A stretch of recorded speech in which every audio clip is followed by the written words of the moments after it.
bentrovati, siamo a casa del professore Giacalone dove si sta per riunire in assemblea l'associazione Poeti nella Società Drepanum. Oggi ascolteremo con molto piacere e lo ospiteremo nella nostra rubrica Siciliano Doc il poeta Vito Lumia su una conferenza dedicata alla lingua siciliana. L'associazione Poeti della Società Drepanum vanta due membri veramente importanti, il pittore Bevilacqua trapanese e il cantautore Antonio Papa, che molto spesso ci delizia con le sue canzoni e le sue performance. Ecco qua. Volete dire qualcosa agli amici del web?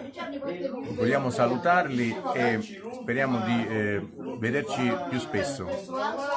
Niente, io stavo parlando qua con Papa dei maestri, dei grandi maestri come Michelangelo e Leonardo, come facevano, cioè dire, a fare delle sculture all'inizio dell'età, cioè ancora giovanili, e non le finivano quando nella tarda età addirittura.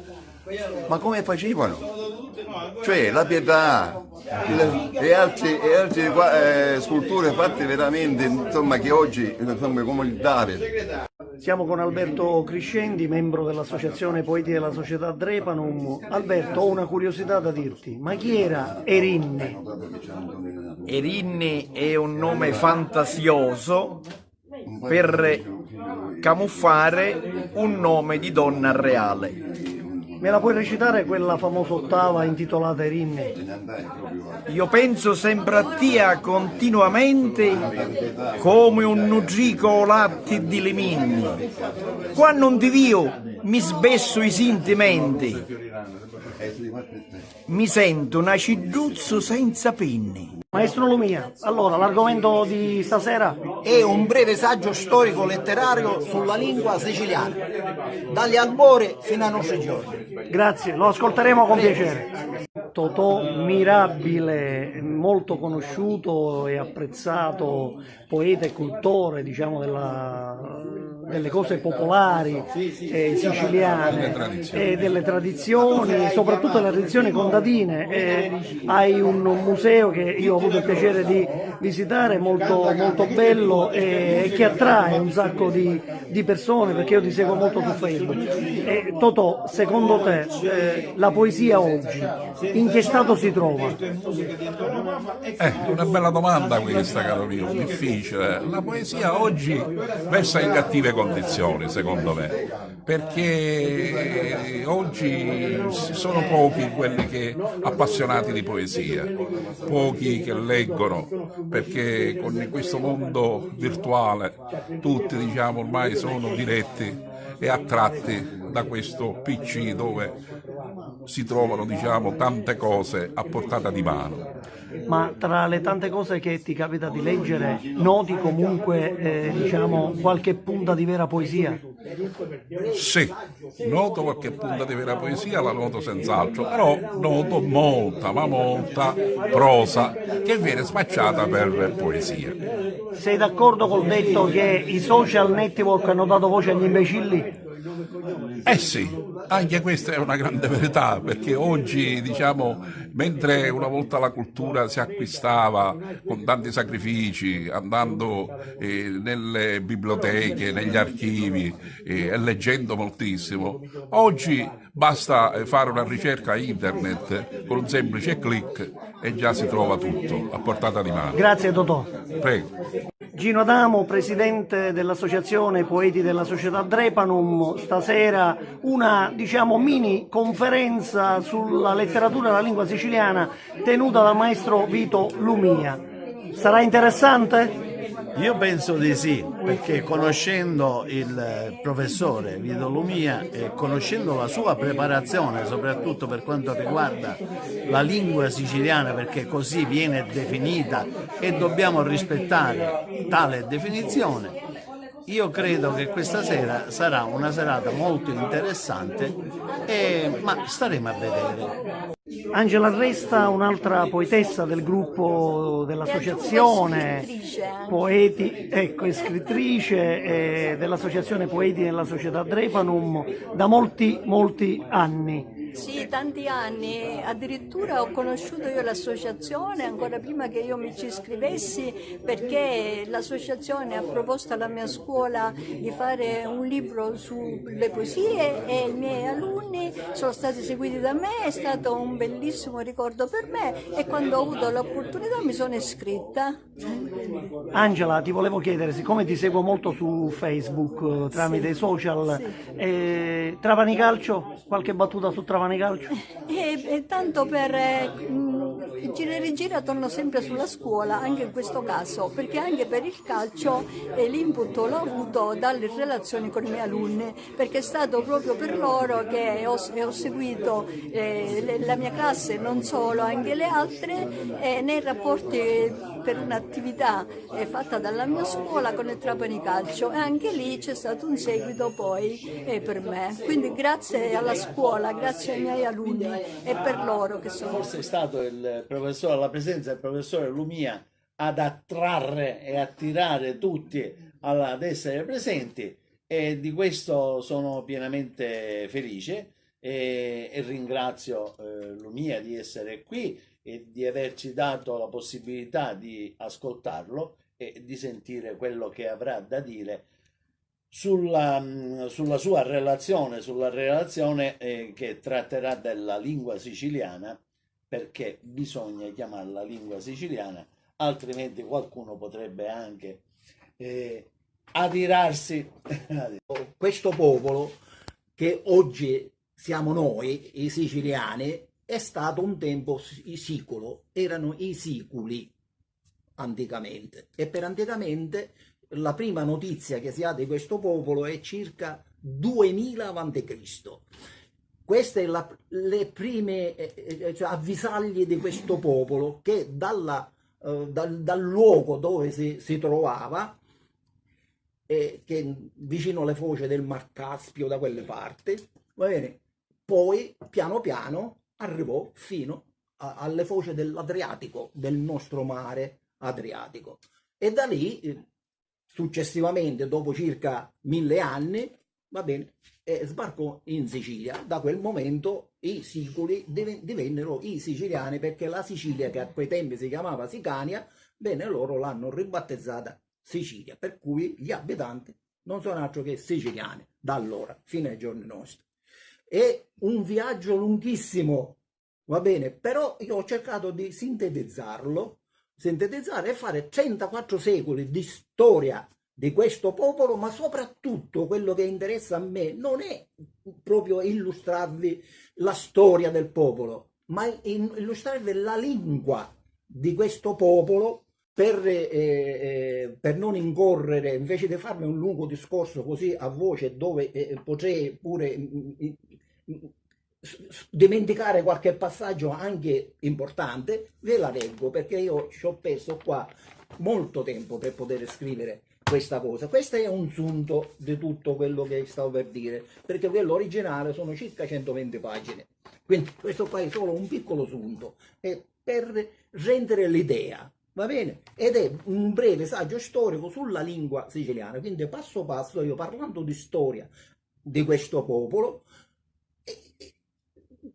vi illustro la lingua, che a che punto è in quel periodo, piano piano come si evolve nel tempo.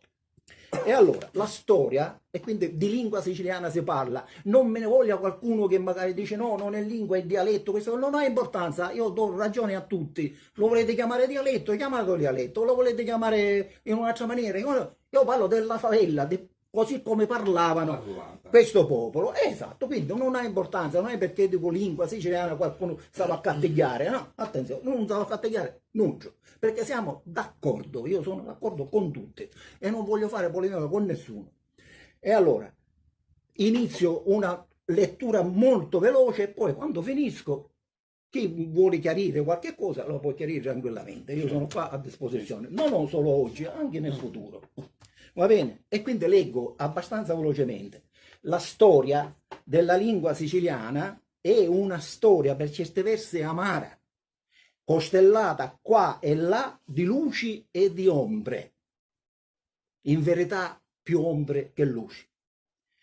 Una storia antica, vecchia di almeno 34 secoli, durante i quali ha subito ingiustamente le più atroci soverchierie da parte dei popoli che hanno invasa, posseduta e sfruttata la terra santa di Sicilia. L'idioma sicolo è stato da sempre sulla bocca del popolo siciliano, a cominciare dallo sbarco in Sicilia, quindi dal XIII secolo a.C., epoca dello sbarco in Sicilia, fino ai nostri giorni.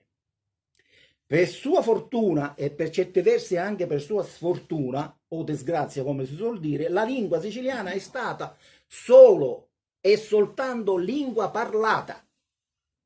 Non è che 2000 anni fa i siculi scrivevano la loro lingua, non la scrivevano. Questo è stato l'amaro destino della nostra amata lingua siciliana, almeno fino all'anno 1000 d.C. Come lingue scritte, invece, si usarono quelle dei popoli che nel corso dei secoli invasero, soggiogarono e governarono la Sicilia, ad iniziare dall'8° secolo a.C. E allora, io ho detto che sto popolo 2000 anni fa si affacciava sulle coste dell'Adriatico, e l'Adriatico, se non sbaglio, si trova sulle coste italiane, no? Il mare Adriatico. Ora, da 2000 a.C. all'8° secolo a.C., qui ci sono più di 1000 anni. Che ha fatto questo popolo? Ebbene, si è in parte, questo popolo, in parte si è, come dire, stabilito in una zona piuttosto che un'altra.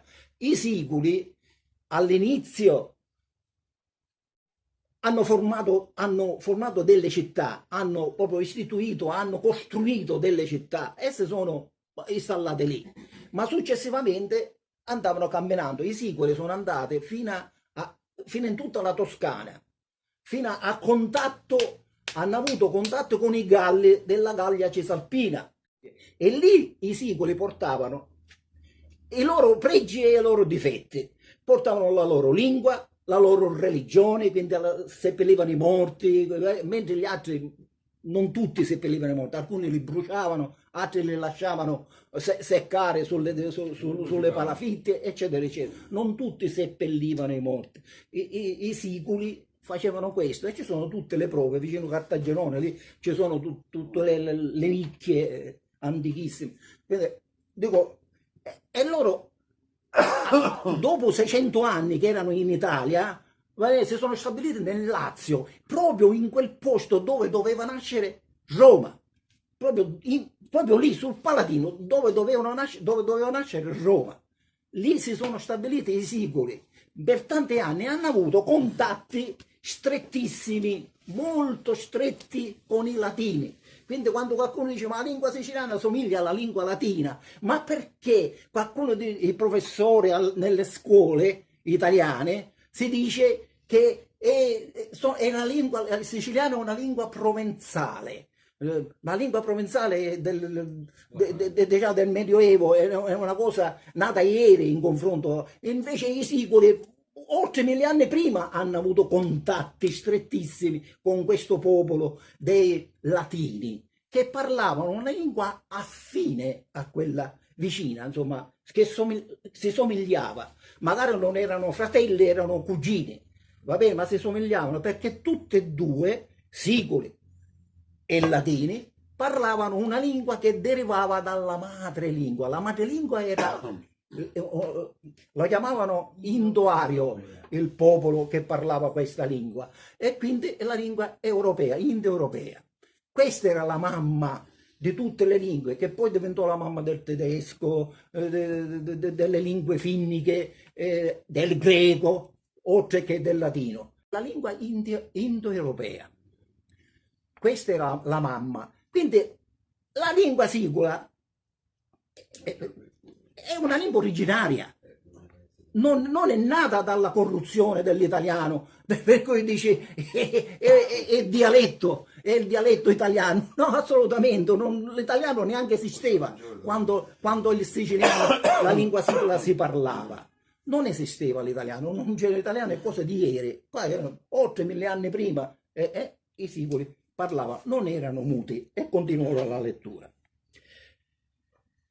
Durante la lunga e forzata convivenza con i numerosi popoli invasori, che sono stati cartaginesi, greci, romani, bizantini, arabi, normanni, svevi, angioini, aragonesi, borboni e per ultimi ci metterei anche i piemontesi.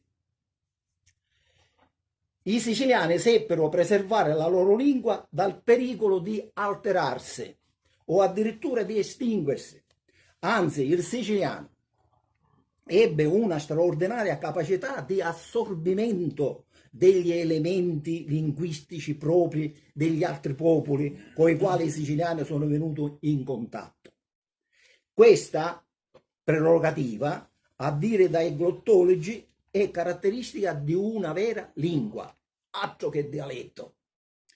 I greci nell'VIII secolo a.C. portarono in Sicilia, assieme alla odiata tirannia, tutta la loro prestigiosa civiltà, e assieme al pensiero e all'arte portarono la lingua più avanzata del mondo occidentale di quel periodo. Tutti rimanevano abbagliati da questa luce greca. In terra di Sicilia, Stesiculo poetò in lingua greca, tra i templi di Emera. Teocrito e Mosco proposero sempre in lingua greca idilli pastorali. Epicarmo scriveva commedie. Archimede, parente del tiranno Gerione, a Siracusa, tra un Eureka e l'altro, scopriva le leggi della natura, e in matematica fissò i concetti infinitesimali, e oltre al principio che porta il suo nome, applicato ai liquidi, ne scoprì altri applicati alla meccanica, e costruì per la difesa della sua città, che era Siracusa, sofisticate macchine da guerra. Ed infine, ad Agrigento, Empedocle stupiva tutti con la sua filosofia. Nel V secolo a.C. la Sicilia accorse come terra d'arte e di cultura le menti più prestigiose del momento, Pindaro, Eschilo e Platone. Ma con tanta luce non illuminò affatto il popolo siciliano, che visse suo malgrado in uno stato di soggezione, di emarginazione e di semilibertà, specialmente dopo il generoso e purtroppo fallito tentativo di conquistare la cognata indipendenza operato con le armi in pugno dal principe Siculo Ducezio, alla testa della famosa Lega Sicola nel V secolo a.C. Dopo tale sconfitta, i siculi non ebbero altre possibilità di scontri armati con l'invasore greco, ma non accettarono mai di fondersi con esso, e il loro odio per i greci invasori perdurò fino alla successiva conquista romana, dopo quasi 5 secoli di dominio greco in Sicilia. C'è un antichissimo proverbio siciliano trasmesso oralmente di generazione in generazione che certifica l'odio dei siculi per i greci, ed è il seguente: se pilassata incontri un greco e un lupo, ammazza un greco e lascia il lupo. Vi voglio citare alcuni di questi vocaboli che i siciliani acquisirono dal calderone, dalla lingua greca. Alcuni, pochi, io qua ce ne ho diversi, ma ve ne dico solo pochi.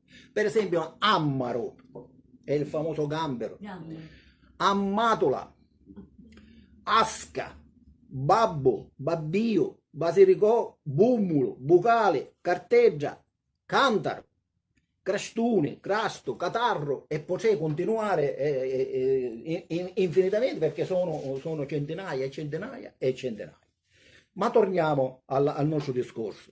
Nel III secolo a.C., vedete come andiamo camminando, con la prima guerra punica, La Sicilia cadde sotto il dominio di Roma.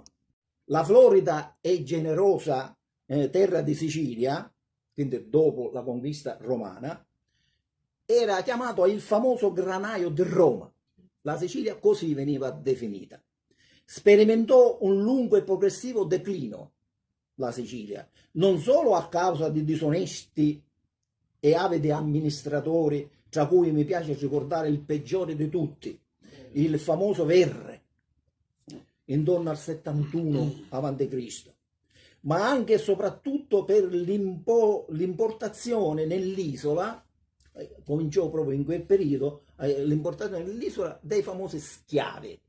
Roma mandava gli schiavi in Sicilia per farli diventare agricoltori, per aiutare nelle campagne, per il lavoro che avevano bisogno, ma anche e soprattutto per l'importazione nell'isola di grandi masse di schiavi occupati in estese aziende agricole, che ridusse praticamente alla miseria la società contadina siciliana, privata in tal modo dall'unico mezzo di sostentamento che era il lavoro nei campi.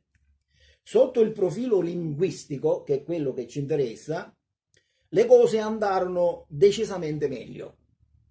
I romani non poterono cancellare con un solo colpo di spugna 500 anni di civiltà greca nell'isola.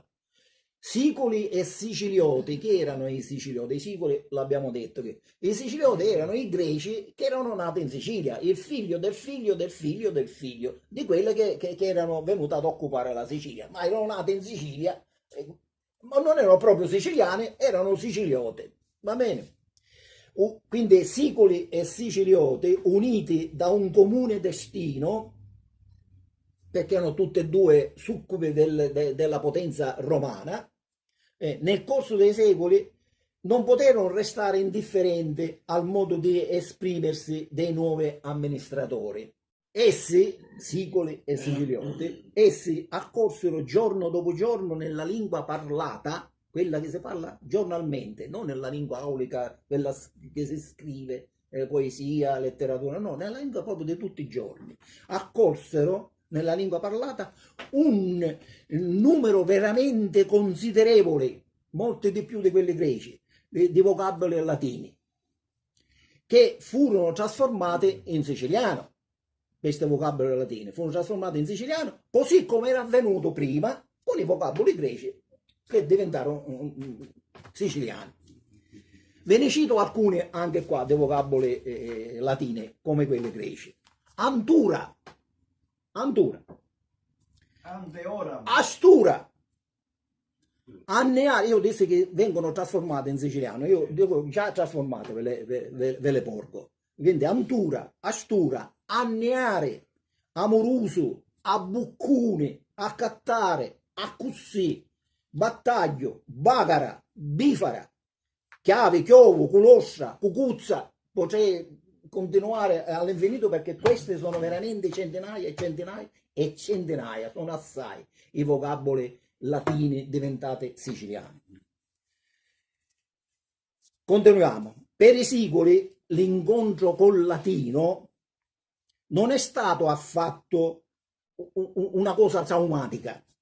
Anzi, tutto al contrario, l'affinità tra le due lingue indoeuropee fece sì che essi, durante quei 6 secoli di presenza romana nell'isola, 600 anni sono rimasti in Sicilia, quindi durante la loro presenza in Sicilia fecero sì che facessero man bassa di vocaboli, sia i siciliani e anche quelle che abbiamo detto i sicilioti. Rimase pur sempre una lingua originaria, non si lasciò latinizzare a tal punto da confondersi con la lingua dei nuovi conquistatori. L'antico substrato siculo e tutte le sue particolarissime peculiarità rimasero praticamente intatte. Dici che sono le peculiarità? Le peculiarità sono cose proprie della lingua siciliana, che sono solo la lingua siciliana. Per esempio, tutte le parole al maschile, i sostantivi al maschile singolare finiscono in U, va bene? E tutte le parole femminili finiscono in A. e quelle al plurale, sia maschile che femminile, finiscono in I. Tutto lì. Vabbè, queste sono prerogative sicule. Vabbè, non dico che sono solo i siculi, vabbè, ad avere queste prerogative, perché ne sono gli arabi, per esempio, è pure così, e tanti altri popoli, di cui è troppo lungo stasera, non vi posso parlare di questi popoli, perché io vi parlerei degli Ittiti e di tanti altri popoli, però non è il caso, perché sennò non ci arriviamo alla fine. Cominciamo, continuiamo.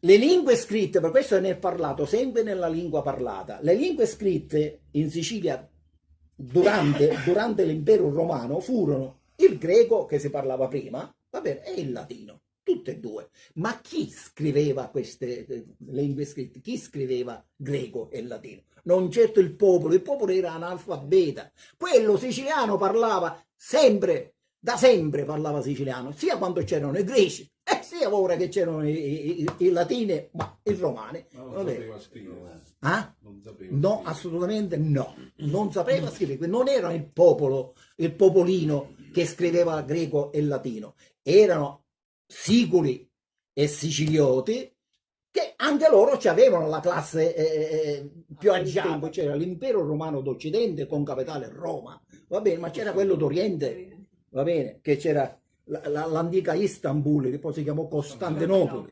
Quello continuò, non solo continuò a vivere e ad esistere, ma venne a conquistare tutta l'Italia poi, questo, e lo diremo più avanti.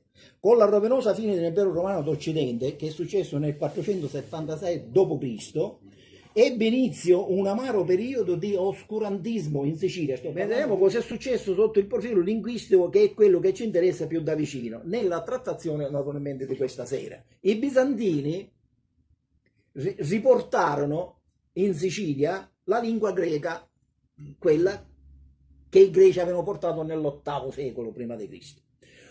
Una lingua corrotta però e volgarizzata rispetto a quella che ancora si parlava e si scriveva nelle maggiori città siciliane, come Siracusa, Agrigento, Catania, Messina, Gela e tante altre.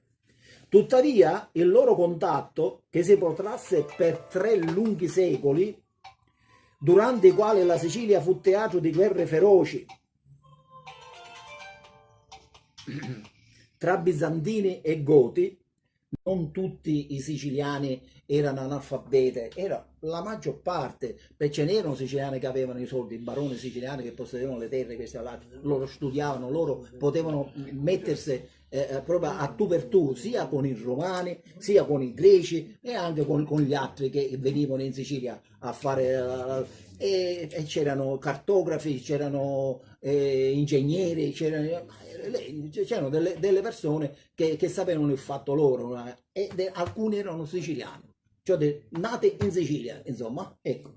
Quindi tra il VI e il IX secolo, scrittori sacri e profani di Sicilia, specialmente per lo straordinario influsso religioso, perché loro, comunque, leggiamo e poi in tutte case si può in un secondo tempo precisare le cose. Durante, quindi, i bizantini riportarono in Sicilia la lingua greca, e questa l'abbiamo detto, la lingua greca, una lingua corrotta e volgarizzata rispetto a quella che ancora si parlava e si scriveva nelle maggiori città siciliane, come Siracusa, Agrigento, Catania, eccetera, eccetera.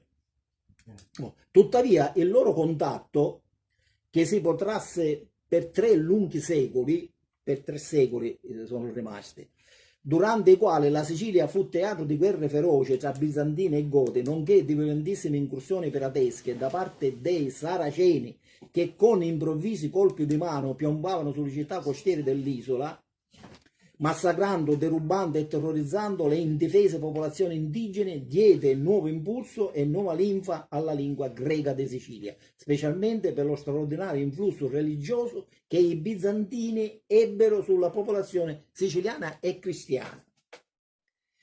Tra il VI e il IX secolo, scrittori sacri e profani di Sicilia scrissero in lingua greca importantissime opere di carattere religioso, testimoniando così che i siciliani, nella buona come nella cattiva sorte, furono uomini di ingegno e di cultura. Voglio ricordare, tra i tanti, Costantino Sicolo, scrittore profano, e poi San Gregorio, già vescovo di Agrigento, e Teodosio di Siracusa. La lingua siciliana con gli arabi si arricchì enormemente di vocaboli, vabbè, ed è diventata, è cresciuta come lingua, tanto che presto non si parlerà più greco, latino, arabo, eccetera, eccetera. In Sicilia si comincerà presto, lo stiamo per dire, si comincerà a parlare siciliano e a scrivere siciliano, finalmente, a scrivere, perché gli arabi erano poeti, fra le più belle poesie cantate in Sicilia lo dobbiamo agli arabi, non certo ai greci o ai latini. C'è stata molta poesia in Sicilia prima dell'anno 1000, va bene? E lo dobbiamo agli arabi, va bene? E molte poete siciliane nate in Sicilia diventarono bravissimi poeti perché imitavano o almeno si istruivano dagli arabi. Ve ne cito alcuni anche qua di questi arabi: Allallato, Arrasso, Assassino, Azzezzato, o Azzimato, Arcova, Babbalucio, Balata, Bunaca, Baglio, Cafiso, Calia, Cassaro. Possiamo ancora continuare all'infinito, che ce ne sono un sacco in ascolto. E ora finalmente cominciamo ad entrare in epoca storica. In epoca storica, intorno all'anno 1000, è una cosa bellissima, intorno all'anno 1000, anche a causa del diffuso analfabetismo che investiva la maggior parte della popolazione dell'isola, l'idioma siculo conservava ancora la caratteristica di lingua prevalentemente parlata. Qui siamo nell'anno 1000, va bene? Ancora nell'anno 1000 quella siciliana in Sicilia era esclusivamente lingua parlata, ma con ciò non significa che non c'era nessun scritto, perché come dirò più avanti, se noi andiamo a controllare presso i comuni più antichi, questo e quell'altro, la compravendita di terreni, di case, di possedimenti, eccetera, eccetera, andate a vedere che ci sono delle iscrizioni in siciliano. La compravendita non avveniva più in lingua latina o in lingua greca o araba, avveniva proprio scritta, i notai la scrivevano in siciliano. Se noi andiamo, e questo è prima dell'anno 1000, queste cose, attenzione, però ufficialmente non si scriveva in siciliano. Anche la gente ambiente, insomma, la gente che contava, che aveva i piccioli e tutto, scrivevano l'arabo in questo periodo.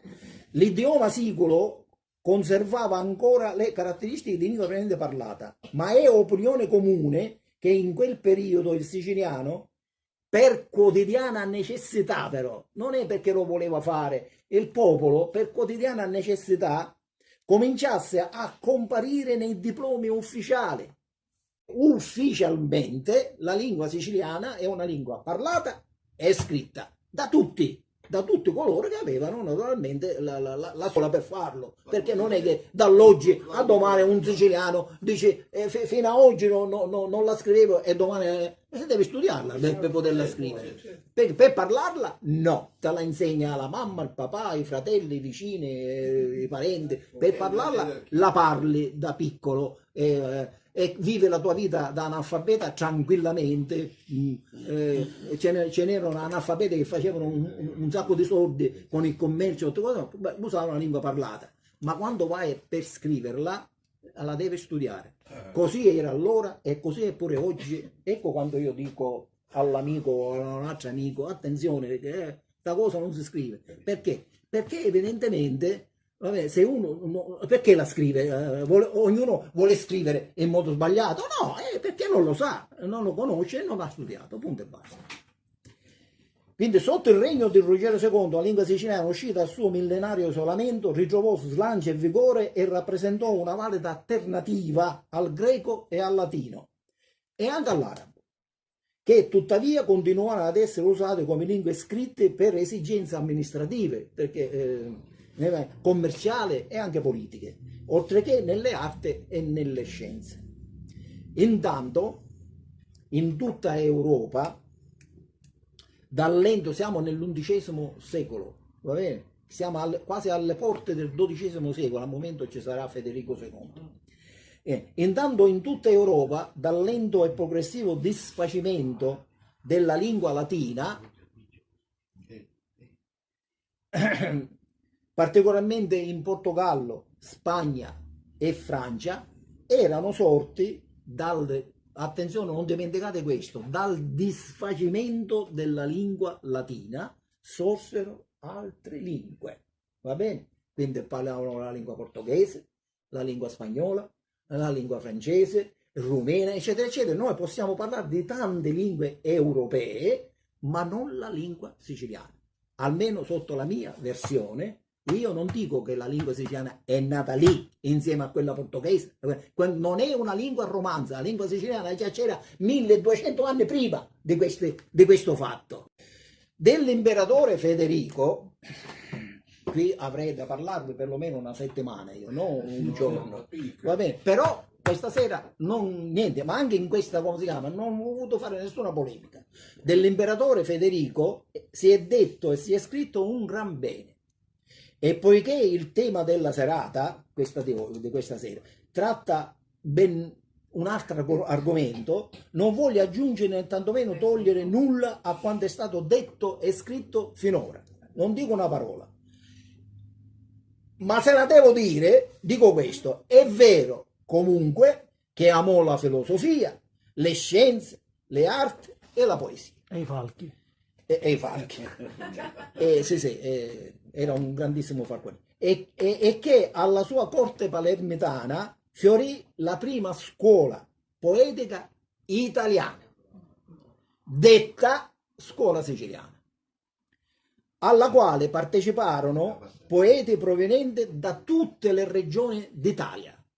Non c'erano solo siciliani alla corte di Federico II, ma c'erano i veneti, c'erano gente che veniva da Genova, che veniva da Torino, eccetera, eccetera, da tutte le regioni italiane partecipavano alla corte di Federico II con le proprie poesie. Ma a differenza di quello che dicono gli scolastici, cioè di quello che dice la scuola, a differenza, io dico una cosa, la racconto diversamente. Loro dicono che recitavano in siciliano. Tutti recitavano in siciliano, sia quello che veniva da Venezia, sia quello che veniva da Roma. Io dico che ognuno andava lì e recitava nella propria lingua. Ed erano le lingue italiche, e le lingue italiche esistevano. Parte con la scuola siciliana. Vabbè, ma poi quello che dico io lo dice Sommo Dante, quindi qualcuno che vuole come dire, avercela con me, che ce l'abbia con Dante, perché io dico la stessa cosa. Scusate, è fondato quello che dice Lumia, il discorso che il primo esperimento, parliamo che il primo esperimento, il primo laboratorio di lingua italiana è stato fatto durante la scuola siciliana. Esatto. Che poi i toscani hanno, come dire, che si chiamò siciliana solo e soltanto, e lo dice pure Dante, che si chiamano solo e soltanto perché era a Palermo, era in Sicilia, bensì in quel volgare, come parlarono, in quel volgare illustre tanto caro al Sommo Dante.